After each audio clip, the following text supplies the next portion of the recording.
Our next panel features a one-on-one conversation between Tati Macomb, Senior Operations Manager, and Leandra Madalena, Data Center Operations Manager at Amazon Web Services.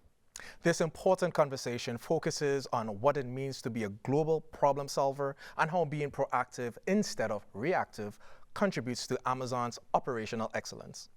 Please welcome Tati and Leandra to the stage.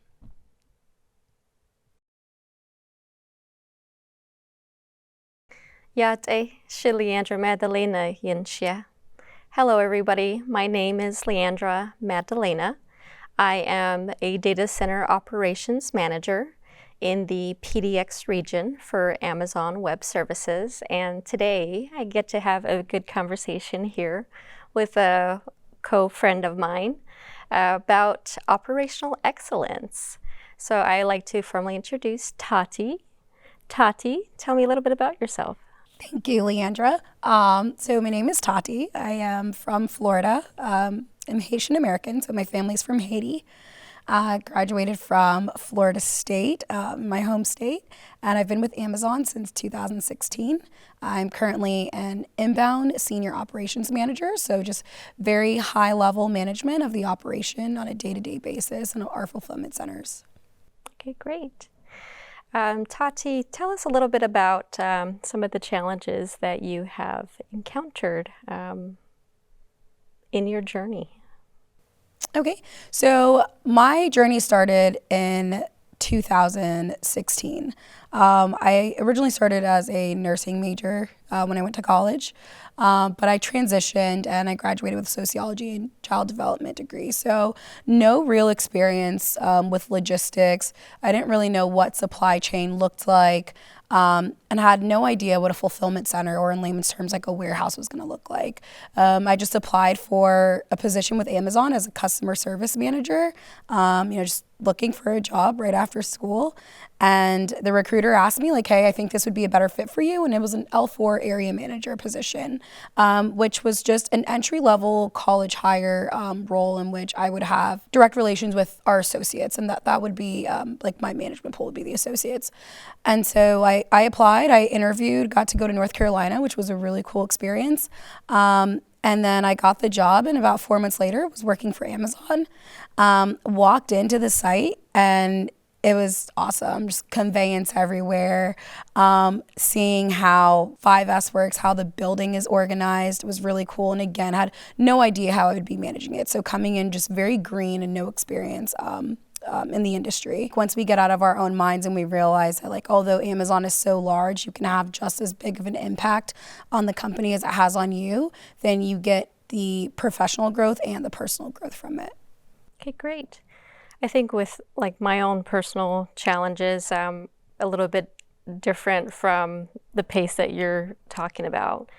A little bit about my experience kind of ties into just being in operations for so long, and that's information technology operations. Have been in the field a little bit over 19 years, coming from the healthcare background. And as far as my years with Amazon, almost at the 1 year mark, close to it. Congrats.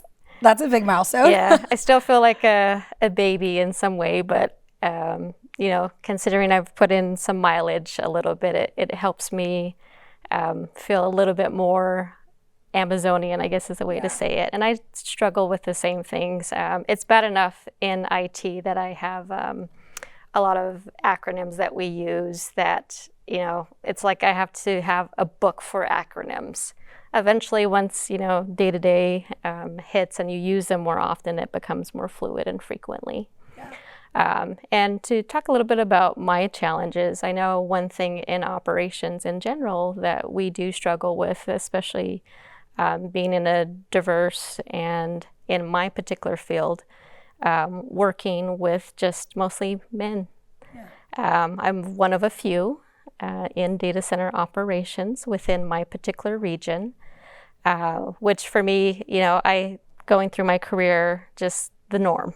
I was always either the youngest person, I was always the only female, and throughout my career before Amazon, it was always a struggle.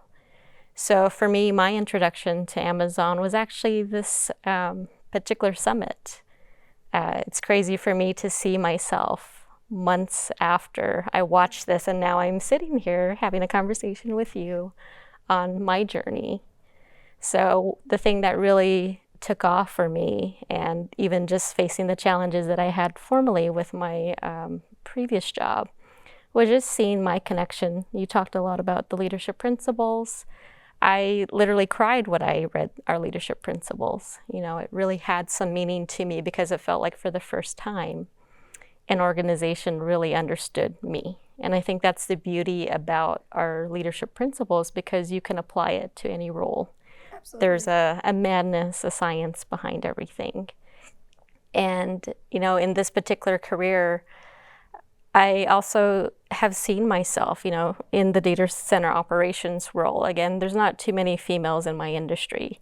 And with data center operations, it's more than just, you know, managing a data center. Most people think that I, you know, help with the robots. Some individuals, like I'll usually get a call from my cousin with, hey, I can't find this on Amazon, can you help me? Yeah. And for me, I laugh because it's like, well, that's not really the division I support, but, you know, again, we're all Amazonian representatives, so making sure that I don't respond with, well, that's not my job. So I am also part-time a mini tech support, and they know that I'm in IT, so, you know, it's kind of hard to get out of that, especially with family. Yeah. But going back to the leadership principles, you know, for me, it was just the passion, and then seeing this particular summit on just the diverse groups. The affinity groups is especially one, which is just representation of different communities within Amazon. The one I personally related to was Indigenous at, because I am Native American. And for me, you know, being in IT in my field through the 18 years that I've been in my industry, I haven't seen much representation at all. So it was nice to see, you know, that Amazon had different representatives. I even saw different leaders. The president of Indigenous at was there. And you had the vice president that talked about our identity, what that means.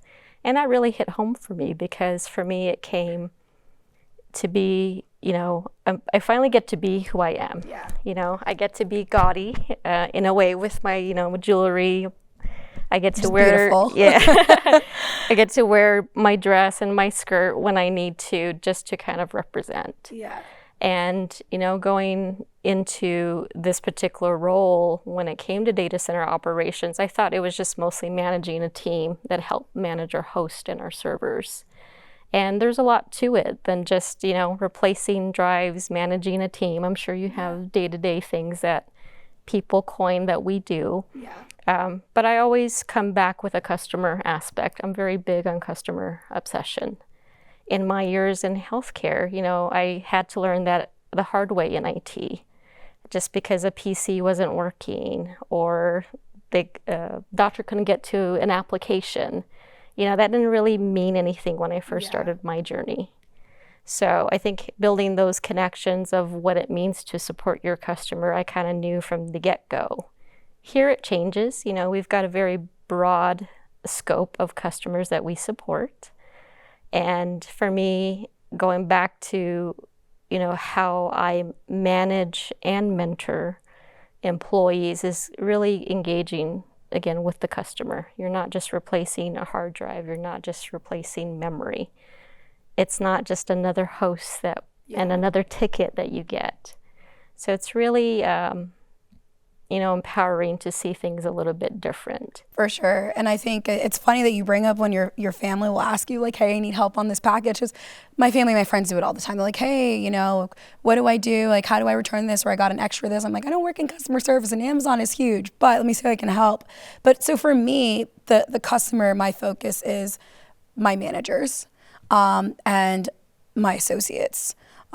So people ask, like, what do I do? And trying to explain it. So pretty much everything that comes into the building is what I manage. Every item at some point has gone through my department. So it gets on the truck, it comes on the door, and I've got to make sure that we are putting that item in inventory correctly. So that's my role in were the packages, like how they come to people's houses. I'm like, I get all your stuff inside so that we can process it and get it out. But I think that as a woman and as a minority, and then a Caribbean woman at that. So, I mean, you're now talking, I speak a whole nother language, which I think was really awesome. That's how you introduced yourself. It's almost like what I do have a duty to look out and help guide others. So in my first 4 years working at Amazon, I didn't realize it at the time. I look back now and it was really pivotal for me. But my goal was to just be an operations manager, a level 6 operations manager. And what they do, so you've got your L4 area managers and your L5 area managers, and they oversee the associates, of course, wanting to make sure that we're keeping a safe work environment, our quality is top notch, we're hitting our volume goals and things like that. And then the operations managers are overseeing the daily operation, making sure that we're hitting our volume goal for the shift. I was totally okay being there, being an L6 operations manager. I thought that the L7 senior operations managers had a crazy work-life balance, although I wasn't in the role. So interesting that I made that judgment call prior to getting it. But I was fine being an L6. That was my goal. I wanted to be an L6. I wanted to guide area managers when they come in, show them how to do the job and just how to be a boss. And the turning point for me was when I witnessed an operations manager go to her pod, which is the interview process to become an L7 senior operations manager. And she passed her pod and she got the senior operations manager role. She was a Black female. The moment was more empowering than anything, because for me, I was like, if it took me 4.5 years to witness someone become an L7 senior operations manager, then I feel obligated to continue on my journey and to grow and really, really make this a career and not limit myself, because I want other women and I want other Black women to see that they have a seat at the table and to see that it's possible. So I don't want anyone to doubt themselves, because if Tati can do it, then they can do it. If they have a question on, hey, how do I handle this? Like, did you ever come across this situation? Sometimes, you may want to have a conversation with a woman, or maybe you just want to express more emotion, but it's taken as like being too sensitive or something like that.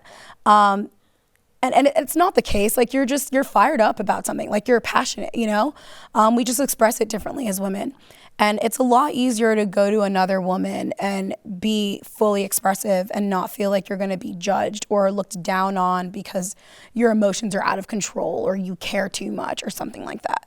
And so I wanted to make sure that there was somebody in that role for other women and other Black women when they ever had an issue or just had a question and just wanted to have somebody to relate to.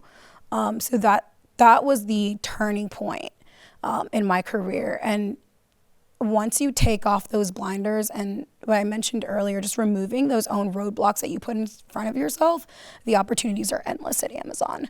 I can go do anything right now. If I want a chance at recruiting or I want a chance at HR, like, I'm sure I contact the right people, I build my network, and I will get that shot. And that's what Amazon does. Like, they trust their teams, they trust their people. They give you the right training, and then from there, like, you just fly. That's what I did in operations, and that's what I really want to continue doing. Seeing women like Alicia Buller Davis, for example, like, when have you seen like a Black female VP?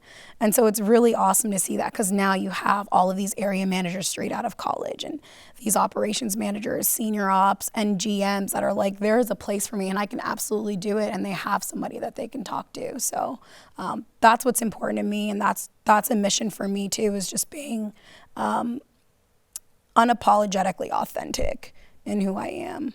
And so I want to create an environment where I encourage other women to do the same. That's great to hear. In my personal journey, one of the biggest things that is big to me is branding. From a brand perspective, you talked about a lot of similarities that you and I have. My whole background is a little bit different because, for me being in the management and IT operations, kind of a different twist. I kind of have to be steadfast and firm, but that can also come across as, well, she's being too hard. She has no emotion. Or you're overcompensating for being a woman. Yeah, and it's just that fine line that you kind of walk. So for me, you know, taking this particular role with data center operations, I thought I was just going to come in, lead a team, and, you know, just do what I normally do and excel and be able to, you know, grow myself. I kind of came in very strong with, I know what I would like to do. It's a huge opportunity, you know, to take advantage of. And I don't think a lot of technicians that I work with really understand that. As I started my first couple months, I would say probably 2 to 3 months in, I saw a lot of technicians just, you know, very driven to numbers, not really connecting with what we support. And that is completely opposite from like how I grew myself and how I learned. The beauty about what we do in ops is we're very quick thinkers. You kind of are always on the go. It's like a controlled chaos in some fashion. In a sick way, it's also, you know, that adrenaline rush of, okay, something is down or there's an issue, I need to go fix it. With the technicians, you know, they always responded. They're always doing their job, but it's, you know, kind of the same day to day. From an operational standpoint, there is really no vision of what they want it to be. And I also found out a majority of my workforce also were just fresh out of college individuals, even fresh out of high school. We have a lot of programs that we have with data center operations that allow different interns to come in and really just expand and grow in general.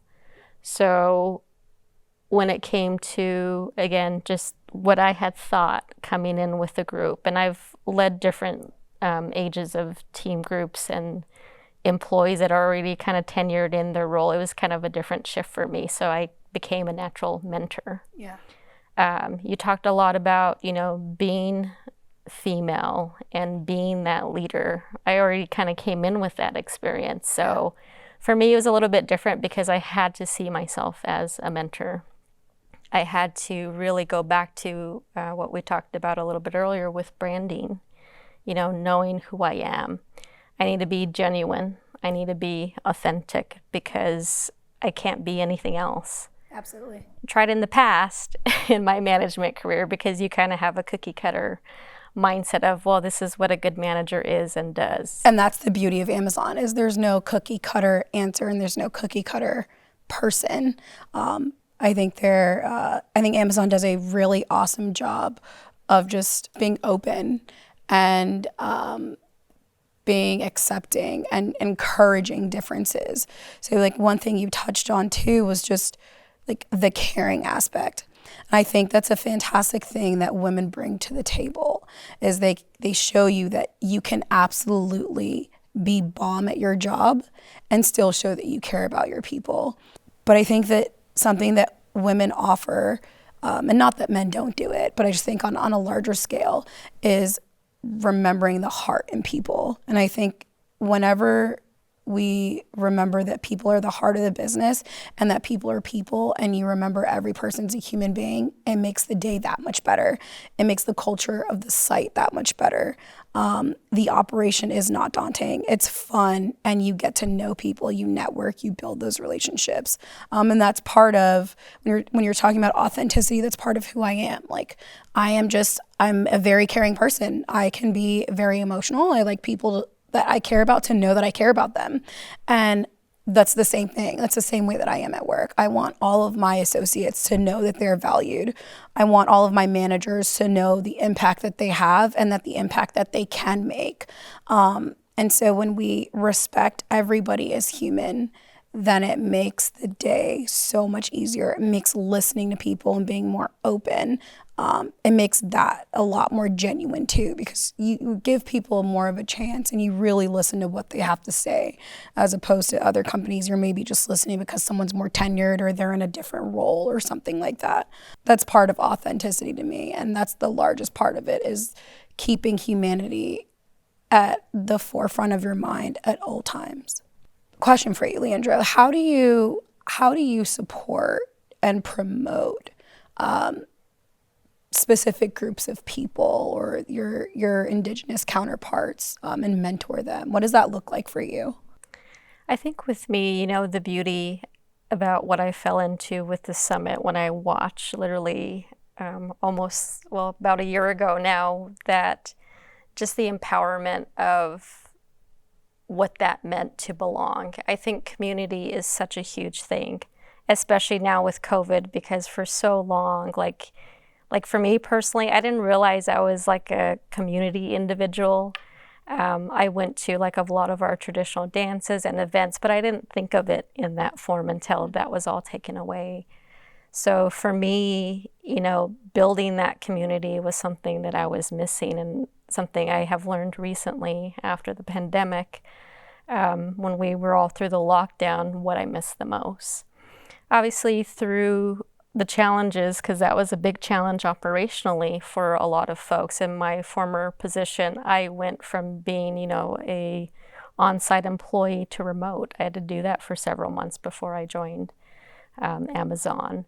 And from when I was starting with the company, I actually came back to be a physical employee, because we are frontline operations. We keep basically the lights on and the house going. So for me, it's just also explaining the importance of those employees, showing them support that, again, we promote our doctors, our nurses that have been through the pandemic, but there are also other companies, that have done and gone above and beyond, the frontline workers just getting through their normal business routine. Yeah. I think we relied very heavily on Amazon services from, a lot of shipments going out. So that's probably where your team and your robots came into place. For me, it was making sure, Amazon Prime is up, but also supporting businesses. Again, I come from a different background of my different view of a customer. If their host is down, that could be doctor's offices. It could be a business that is trying to survive through the pandemic, and they, their credit card reader is not working because of their host is down. There's just kind of different things to think about. Going back to how I support individuals, especially with my diversity, it comes into supporting women. So I am a part of one of the affinity groups, Women's Act, which is great because I get to see other women, not just in IT, but other fields. And that's very great for me to see, because it's like, I'm not the only one anymore. Yeah. So kind of shifting my mindset and becoming more of a mentor. Yeah. I also represent Indigenous as well, which is very key because, I can represent my true self as well. I have that sense of community. Sometimes trying to just build that connection with, an employee, like you said, it might be, hey, I need to talk to a woman. Let's have a girl talk about work. What challenges are you going through? It's only something like you and I might know. I've also been personally challenging myself as well, because I also have employees that are in the LGBTQT community. We have Glamazon, which is awesome because as a leader myself, I've never been in an organization that promoted a lot of that. And I had to figure out, again, like the pronouns, not really having that, not really knowing what to do with it. I also had to learn as a leader. But just building that connection and talking to my employees, getting to know them a little bit more than just, your role, your title, the one-on-ones that we have often. I want to get to know, again, your authentic self, because in order for me to help and guide you, give you additional tools and resources, I kind of have to understand what that looks like in general. Absolutely. And for me, it's being support, it's being an ally, and it's teaching others, correcting people lovingly and respectfully when there's something that may be said or something that happens that could be offensive that someone just may not be aware of because they can't relate or they just don't understand. They've never been in those shoes. One of our very first, and this is what I talk about when I talk about being unapologetic, one of our first BEN meetings, which is the Black Employee Network, really awesome affinity group. At my last site, I had recently passed my pod, so I just became an L7 senior operations manager. And I'd asked all the area managers, and I was like, do you guys ever think I'm just waving at you because you're Black? And I was like, well, guess what? I am. And they all kind of laughed, but you could just see like the smiles and just like the happiness was just like, yeah, yeah, you're right. Like we are, and we have someone there. We have someone that can relate. And it was funny because I just met so many more area managers, and that I didn't even know were in the building when I got the role. And they would just stop by the office and just be like, hey, Tati, like, just wanted to come say hi, like, see how's your day going, had a question, just like a random thing at work, like a random tool, like how do I use this, or how do I look up this website? But that to me is really why I'm here, so people know that they have a place.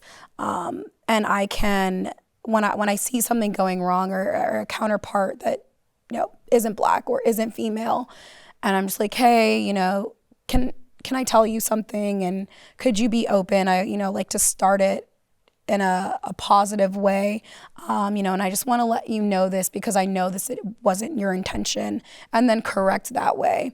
And that's what I use my position for, and that's how I empower other women and Black women. And that's where, I don't know, that's just where I place my importance, really, is just everybody seeing that they have a seat and seeing that you can use your voice as long as you remember respect, you keep that at the forefront. You know that everybody's human, nobody's perfect, and it always ends up working out that way. So. And you touched a lot on, you know, just even how to talk and handle those tough situations. I think that's something that is interesting. Besides, you know, all the other things that I represent in general with the different affinity groups. And there's a lot to name. I mean, I'm also part of Women of Engineering as well. And then I also have one that's near and dear to my heart, which is the ID&E, which is Inclusion, Diversity, and Equality team. So that's where I also lend my voice as a leader, because you have to think about things differently. And again, since you're dealing with such a vast group of employees, you know, you kind of have to think more globally. Yep.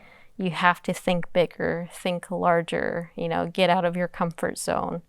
And being that representative is very good because that's how you build culture. It's how you change culture.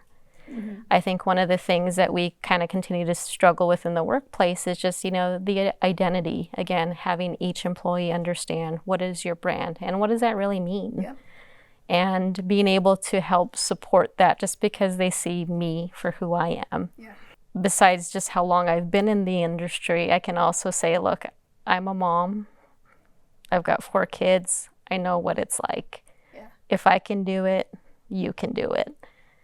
I also, you know, was able to associate to a lot of my employees because, you know, I also am currently going back to school, crazy enough with my busy role. That's awesome. To be attending school again. Again, I needed another challenge, but I can also relate to a lot of my employees that are just coming out of college that don't know what to do with themselves. Yeah.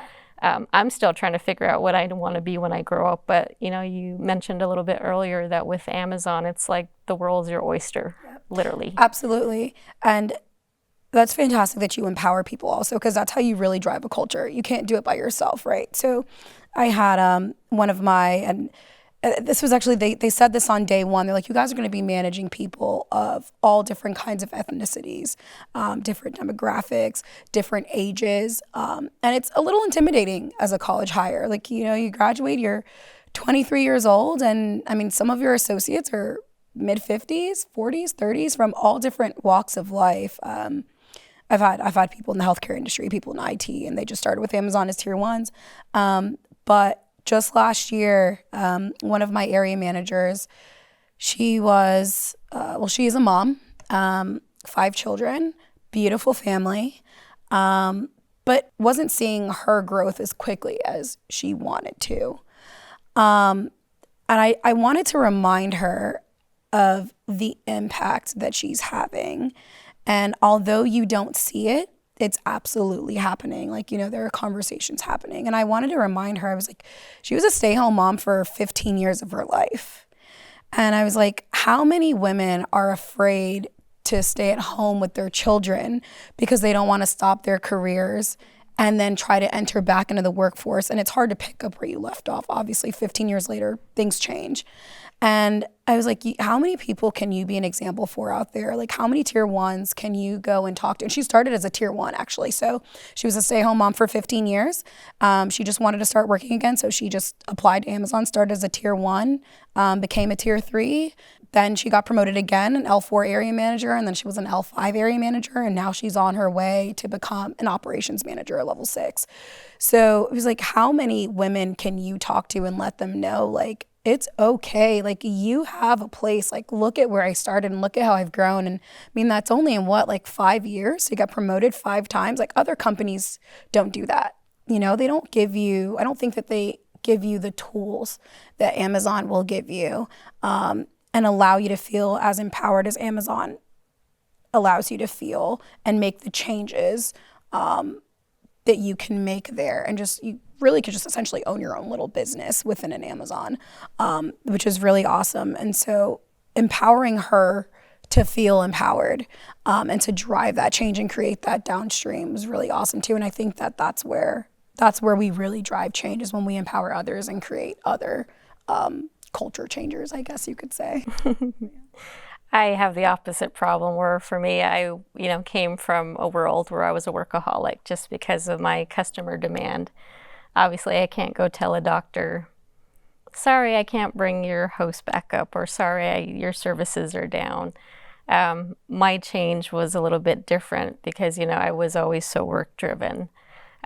Which also, as a manager, helped me realize work-life balance, because I am a mom. I did kind of feel like I missed out on a lot for my kids. And as passionate and hungry as I was, I look back at it now that most of them are grown adults, got 2 left in high school, and, it's just finding that work-life harmony and that balance. And I think our company does that so well. I even let my boss know from the beginning with, hey, I'm a workhorse, but I need you to help hold me back a little bit as you get to learn about me. If you see me staying a little bit late, sometimes I need a nice reminder. Send me a message, And he's also a father as well, so it's kind of nice to build that natural bond with your employee and, your boss, is just to check in with them. And if they also see you leaving on time, not putting in too much, stressing out, that also changes the shift in culture as well. Yeah, absolutely. And I think that also ties back to our theme with operational excellence, because I think everybody always expects, and I don't know if it's the same for you. With my role, it's a little different. So my operations managers, they're managing the shift. I've been super fortunate and very blessed to where, like, if I take time off, my team, I may shoot them a chime, which is, Amazon Chime, a message. I send them a chime while I'm out of work. Like, just asking, checking on the shift. Hey, how are you guys doing? And they're like, hey, you're on vacation. Like, we got it. We're good. Enjoy your time. And I think that's what's been able to keep me there so long too. The people that I work with, after you build those relationships, people genuinely caring about who you are and your well-being, at work and outside of work.